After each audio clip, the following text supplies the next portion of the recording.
নমস্কার, সবাই কেমন আছেন? আশা করছি সবাই খুব ভালো আছেন আর আমিও ভালো আছি। ড্রিম লাইফ বিউটির আরও একটি নতুন ব্লগে আপনাদের সবাইকে জানাই স্বাগত। এখন বাজে সকাল ৭টা আর এখন থেকে আজকের ব্লগটা আপনাদেরকে সঙ্গে নিয়ে শুরু করছি। আশা রাখছি আজকের ব্লগটাও আপনাদের কাছে খুব ভালো লাগবে। এখানে সবার জন্য চা বসিয়ে দিয়েছি। রান্নাঘরে ঢুকেই সবার প্রথম কাজ হচ্ছে চা বানানো। কাজের শুরুটা যদি সবার প্রথম ১ কাপ চা দিয়ে হয় তাহলে দিনটা ভীষণ ভালো যায়। আর সকালবেলা যতক্ষণ না চা খাওয়া যায় ততক্ষণ যেন একটা এনার্জি পাওয়া যায় না। আর চা খাওয়ার পরেই সংসারের সমস্ত কাজকর্ম শুরু করি আস্তে আস্তে। আর যতক্ষণ না চা খাওয়া হয় ততক্ষণ ঠিক মনটাও ভালো লাগে না, আর কাজ করতেও ঠিক মতো এনার্জি পাওয়া যায় না।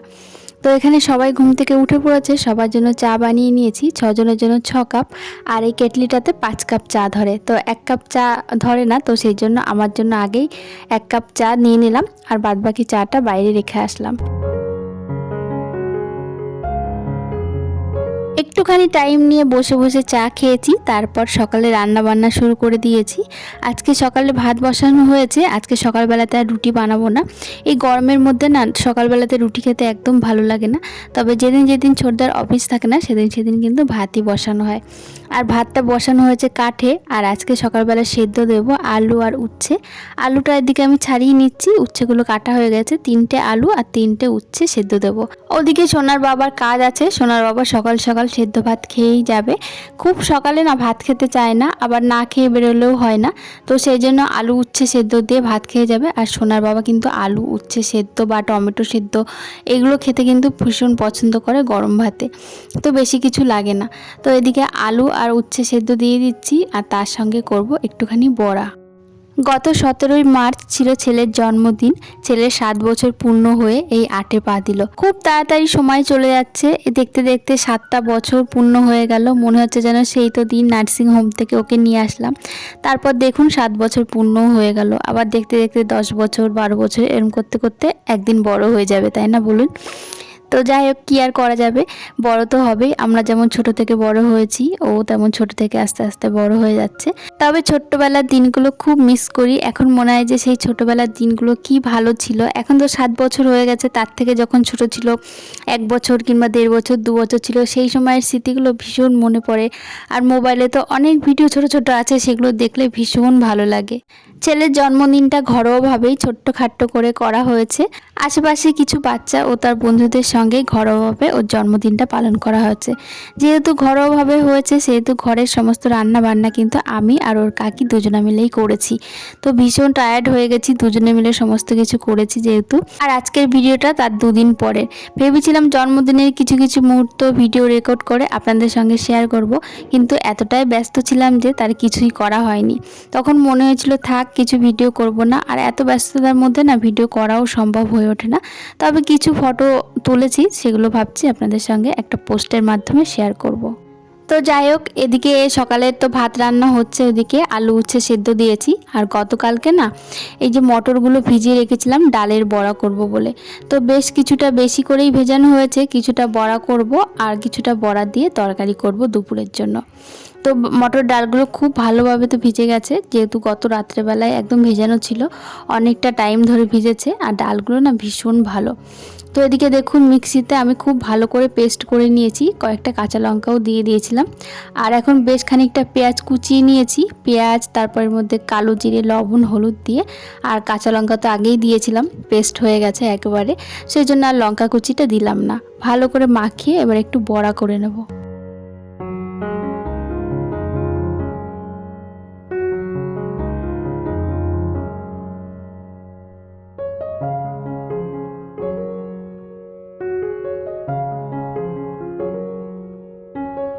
ওদিকে দেখুন কারেন্টটা চলে গেল, এদিকে চিমনিটা চালাতে পারছি না। তো যাই হোক, এদিকে বড়াটা বানিয়ে নিচ্ছি।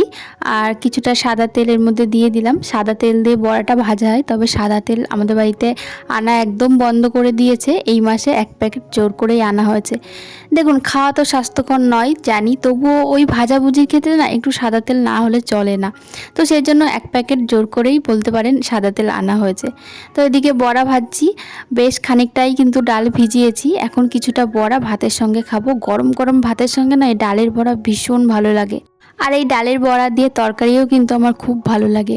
যখন বাড়িতে তেমন একটা কিছু রান্না থাকে না তখন কিন্তু ওই মুসুর ডাল ভিজিয়ে রাখি, ভিজিয়ে আলু দিয়ে বা কাঁচকলা থাকলে কাঁচকলা দিয়ে একটা তরকারি করি। এই তরকারিটা দিয়ে ভাত খেতে খুব ভালো লাগে। তো এদিকে দেখুন বড়াগুলো খুব ভালো করে ভেজে নিচ্ছি, যদিও খুব একটা টাইম লাগে না ডালের বড়া ভাজতে। অন্যান্য বড়াগুলো যেমন একদম মিডিয়াম আঁচে অনেকক্ষণ ধরে ধরে ভেজে নিতে হয়, নাহলে ভেতরের দিকে কাঁচা থাকে, কিন্তু এই ডালের বড়ার ক্ষেত্রে কিন্তু তেমনটা হয় না। খুব কম সময়ে কিন্তু ডালের বড়াগুলো ভাজা হয়ে যায়। তো এদিকে দেখুন প্রায় অর্ধেকটা বড়া কিন্তু আমি ভেজে নিয়েছি, আর এরপরে কিন্তু আরেকবারও কিন্তু ভেজেছিলাম। ভেজে তারপর সকালে সবাই ভাত খেয়ে নিয়েছি এই বড়া দিয়ে, আর তার সাথে তো উচ্ছে আলু সেদ্ধ দিয়েছিলামই। সেটা ভালো করে কাঁচা লঙ্কা দিয়ে মাখানো হয়েছে। শুকনো লঙ্কা দিয়ে মাখালে বেশি ভালো লাগে, কিন্তু ওই যে শুকনো লঙ্কা সবাই আমাদের বাড়িতে আবার খেতে চায় না, বিশেষ করে ছোটদা, তো সেই জন্য সমস্ত সেদ্ধ এখন কাঁচা লঙ্কা দিয়েই মাখানো হয়। আর তার সাথে ছিল ডিমের পোচ, সোনার বাবাকে ডবল ডিমের পোচ করে দিচ্ছি, আর আমাদের জন্য সবার জন্য একটা একটা করে সিঙ্গেল ডিমের পোচ করেছিলাম। তো সকালের খাবারটা কিন্তু দারুণ ছিল, একদম জমে গেছে। আজকে আর ডাল রান্না করিনি, কারণ ডাল অনেক খেয়েছি, ডাল মাঝে মাঝে খেতে ইচ্ছা করে না, তো সেই জন্য ডাল করিনি।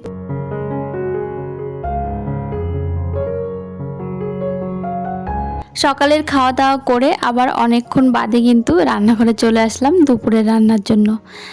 মাঝখানে যে সময়টুকু ছিল সেই সময়ের মধ্যে বিছানা তোলা, ঘর গোছানো, টুকিটাকি যা কাজ থাকে সেগুলো করে নিয়েছি, সেগুলো আর ভিডিও রেকর্ড করা হয়নি। আবার চলে আসলাম দুপুরে রান্নার জন্য রান্নাঘরে। সকালে তো বড়া করেই রেখেছিলাম, সব বড়াগুলো একসাথে করে ভেজে রেখেছিলাম, আর এখন তরকারিটা বসিয়ে দিচ্ছি। আর এই তরকারি করার আগে কিন্তু আমি বাঁধাকপির ঘন্টটা করে নিয়েছি। আর এখন করব আলু কাঁচকলা দিয়ে বড়া দিয়ে তরকারি। তো আলু কাঁচকলাটা কিন্তু আমি আগেই কেটে চাল ধোয়া জলের মধ্যে ভিজিয়ে রেখেছিলাম। কাঁচকলার যেহেতু একটা কষ আছে, আর ওই কষটা ওঠানোর জন্য কিন্তু চাল ধোয়া জলে ভিজিয়ে রাখলে খুব তাড়াতাড়ি কষগুলো উঠে যায়, আর তরকারি কিন্তু কালচে রঙের হয় না। তো এদিকে দেখুন তারপর কাঁচকলাগুলো ধুয়ে আলু আর কাঁচকলা একসঙ্গে কিন্তু তেলে ভেজে নিয়েছি। আর এখন কড়াইতে আরেকটু তেল দিয়ে তার মধ্যে শুকনো লঙ্কা, তেজপাতা আর গোটা জিরে ফোড়ন দিয়ে দিচ্ছি। ফোড়ন দিয়ে তারপর বেশ খানিকটা পেঁয়াজ দিয়ে দেবো। পেঁয়াজগুলো কুচি কুচি করে কেটে রেখেছিলাম, পেঁয়াজগুলো দিয়ে একটু লাল লাল করে ভেজে নেব। আমি তো এই বড়ার তরকারিতেও পেঁয়াজ রসুন সমস্ত মশলাই দিই, আপনারা চাইলেন কিন্তু নিরামিষও রান্না করতে পারেন, আদা, কাঁচা লঙ্কা আর জিরে বাটা দিয়ে, সেটাও কিন্তু খুব ভালো লাগে। তো এদিকে দেখুন পেঁয়াজটা আমি লাল লাল করে ভেজে নিয়েছি, তারপর টমেটোটা দিয়েছি। টমেটোটাও একটুখানি নাড়িয়ে চাড়িয়ে হালকা একটু ভেজে তারপর মশলাগুলো দিয়ে দিচ্ছি। এর মধ্যে আদা বাটা, 2-4 কোয়া রসুন, তারপর কাঁচা লঙ্কা, শুকনো লঙ্কা বাটা দিয়েছি, আর এর মধ্যে জিরে ধনে বাটাও কিন্তু আছে। সমস্ত মশলা কিন্তু আমি শিলনোড়াতে হাতে বেটে নিয়েছি, বেটে এই যে দিয়ে দিলাম। তার মধ্যে হলুদ লবণ দিয়ে খুব ভালো করে এখন কষিয়ে নেব। আমার আগের ভিডিওতে অর্চনা রয় অ্যাকাউন্ট থেকে কমেন্ট করেছে দিদিভাই, খুব ভালো লাগলো ভিডিওটা, থ্যাংক ইউ দিদিভাই, এইভাবে আমার পাশে থেকো। আর নিবেদিতা বিশ্বাস অ্যাকাউন্ট থেকে কমেন্ট করেছে ফাইবারগুলোই চলে গেল ওই ডালের। আচ্ছা, আগের দিন আমি যে ডালের রেসিপিটা করেছিলাম ওই ডালটা যেহেতু আগের দিন রাত্রেবেলা ভেজানো ছিল, আর ওই সবুজ মুগ ডালটা যেহেতু আধা ভাঙা ছিল, ভেজানোর ফলে না ওই খোসাগুলো এমনিতেই উঠে গিয়েছিল। তো এক্ষেত্রে আমার তো আর কিছু করার নেই, ডালের ফাইবার যদি চলে যায় আমার তাতেও কিছু করার নেই, কারণ খোসাগুলো তো এমনিতেই উঠে গেছিলো, আর ধোয়ার ফলে কিন্তু ওগুলো বেরিয়েই যাচ্ছিলো, তো সেই জন্য আমি খোসাগুলো ফেলেই দিয়েছি। আর সমাবোস অ্যাকাউন্ট থেকে 2টো হার্ট চিহ্ন দিয়েছে, থ্যাংক ইউ দিদিভাই, এইভাবেই তোমরা কিন্তু আমার পাশে থেকো। তো যাই হোক, এদিকে দেখুন মশলাটা আমি খুব ভালো করে কষিয়ে নিয়েছি, তারপর কিন্তু ওই কাঁচকলা আলুটা দিয়েছি, দিয়ে তার সঙ্গেও আরেকটু ভালো করে কষিয়ে পরিমাণ মতন ঝোল দিয়ে দিলাম।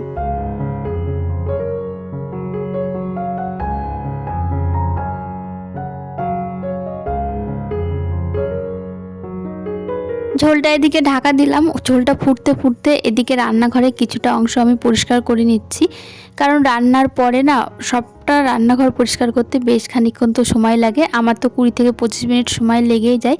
তো রান্নার ফাঁকে ফাঁকে যদি কিছুটা জায়গা পরিষ্কার করে নেওয়া যায় তাহলে একটু তাড়াতাড়ি হয়। তো এদিকে এই পাশটা পুরো ফাঁকা রয়েছে, আর তরকারি রান্না করার পর ওপাশ দিয়ে রাখবো, তো সেই জন্য খুব ভালো করে হ্যান্ড ওয়াশ দিয়ে কিন্তু আমি রান্নাঘরটা পরিষ্কার করি।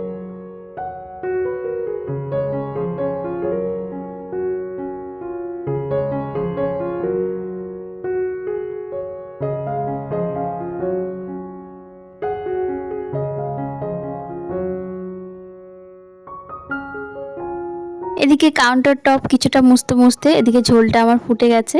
আর ঝোল ফোটার পরে কিন্তু আমি বড়াগুলো দিয়ে দিয়েছি, দিয়ে আর একটুখানি ঢাকা চাপা দিয়ে রেখেছি। আর এদিকে রয়েছে কিছু বাসন তো রান্নার সময় হয়েই থাকে। তো সেই বাসন টুকিটাকি যেগুলো হয়েছে সেগুলো আমি সিঙ্কের মধ্যেই মেজে নিচ্ছি। আর বাদ বাকি যে বাসনগুলো আছে সেগুলো কিন্তু মাসিই মেজে দেবে। তো এদিকে দেখুন বাসনগুলো আমার মাজা হয়ে গেছে, আর এখন জল ঝরানোর জন্য এখানটায় উপর করে দিচ্ছি।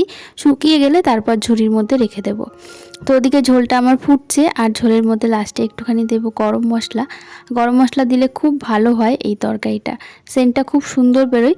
তবে যেহেতু আমার কাছে এখন আপাতত গোটা গরম মশলাগুলো নেই, গুঁড়ো গরম মশলাই রয়েছে। এবার মাসের বাজারে দেখছি গোটা গরম মশলার বদলে না এই শাহি গরম মশলাটা নিয়ে এসেছে। তবে শাহি গরম মশলাটার গন্ধটাও বেশ ভালোই। তবে গোটা গরম মশলা যে হাতে বেটে দিলে যে গন্ধটা বেরোয় সেই গন্ধটা কিন্তু সব গুঁড়ো মশলাতে পাওয়া যায় না। তো যাই হোক, এদিকে দেখুন ঝোল আমার ফুটে গেছে, গরম মশলা দিয়ে দিয়েছি, তরকারিটা হয়েও গেছে। আর এবার নামিয়ে নিচ্ছি। এর থেকে বেশি যদি ঝোল কমাতে যেতাম তাহলে একদম শুকনো শুকনো হয়ে যেত, তাহলে কিন্তু একদম ঝোলটা টেনে নিত। আর এদিকে দেখুন বাঁধাকপি রান্না করেছি, সেটা তো আগেই বললাম। তো রান্না বান্না তো কমপ্লিট হয়ে গেছে। এবার রান্নাঘরের বাদবাকি অংশটা মুছে তারপর যাব স্নান করতে। তো চলুন আজকের ব্লগটা এখানেই শেষ করছি। আজকের ব্লগটা কেমন লাগলো অবশ্যই কিন্তু কমেন্টের মাধ্যমে জানাবেন।